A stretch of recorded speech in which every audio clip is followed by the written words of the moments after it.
Tuluyan ang pinagiba ni incoming Senator Erwin Tulfo ang iligal na harang sa kagubatan ng Doña Remedios Trinidad, Bulacan at pinaalis ang mga armadong gwardya ng umano'y land grabber na JJ Javier.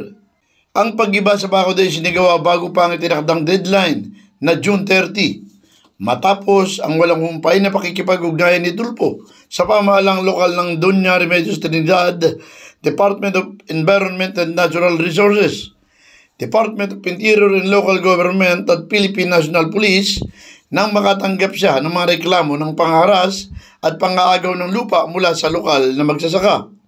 Ang sinirang bakod at gate ay itinayo sa may 246 hektaryang timberland.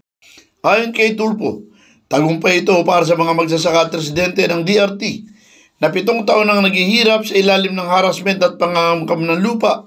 Wala man lamang sila umunong kakampi na hindi niya papayagan na magpatuloy. Bukod sa ginawang demolisyon, tuloy-tuloy rin ang hakbang ni Tulfo upang masiguro na makukulong si JJ Javier. Matatandaan na agad siyang nakipag-ugnayan kay PNP Chief General Nicolas Torre matapos makatanggap ng mga ulat na sinubukan umano ni Javier na suhulan ng mga otoridad upang siya palayain at ibasura ang mga kaso laban sa kanya. Naaresto si Javier noong June 13 ng PNP Highway Patrol Group dahil sa iba't ibang traffic violation. Naghahari-harian umano si JJ Javier na parang siya nasa ibabaw ng batas.